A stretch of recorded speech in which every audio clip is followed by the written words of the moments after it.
Coach Coughlin, I know you ain't here today. Thank you. Unfortunately, a lot of the young guys, and I see they probably have to step out now, but a lot of young guys look at coaches and saying, in a way they want them to be their best friend. Coach McAdoo, don't be a player's best friend. The one thing I learned from Coach Coughlin is this: I'm going to push you, and I'm going to push you, and I'm going to push you. And I don't care if you don't like it. But the one thing that he demanded, and he definitely got because he deserved it, was the respect of his players. And I'm not surprising anybody by saying this. We didn't like Coach Coughlin. But you better not say anything bad about him. Not in my presence. And that goes for all the rest of our coaches.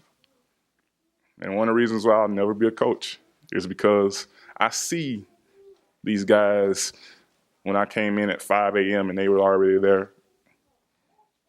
And if I had an event and I had to drive past the stadium at 10 o'clock, Route 3 at 10 o'clock going home, and you look to your left and you see lights on, that was coaches still there. And y'all wonder why we were so prepared. You always talk about talent. Talent ain't got nothing to do with it. And my rookies have left, but I wanted to say this, and I hope they see this when I say this. Those guys that are drafted to the New York Giants, all that means is you have an opportunity. Nothing is going to be given to you. Nothing. Me and Jerry Reese don't see the eye to eye to a lot of things, but he don't even know he helped me out a lot. I'll tell you why, and this is why nothing is given to you. When I came in here, I had a Hall of Famer in front of me. I had a young stud in front of me. The next year, they drafted a first-round pick.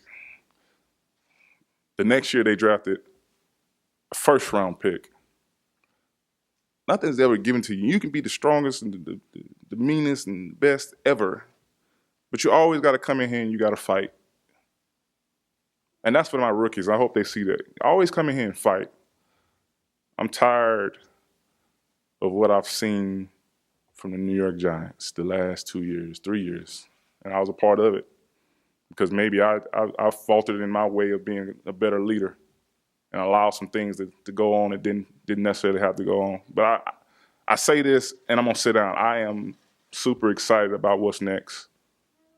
I'm super excited what I see from this young group of guys.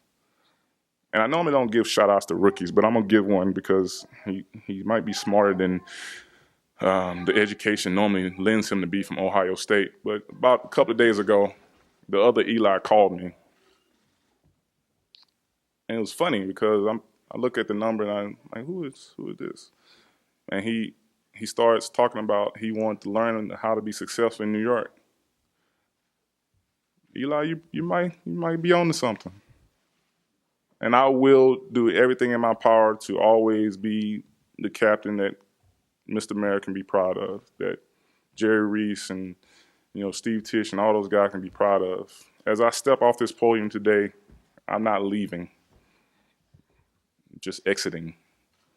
But if you ever need me, and I'm talking to everybody in here, and I always say this, but I always mean it. If you ever need me, my number, my email, it hasn't changed and it won't. God bless you guys and God keep you. Go Giants.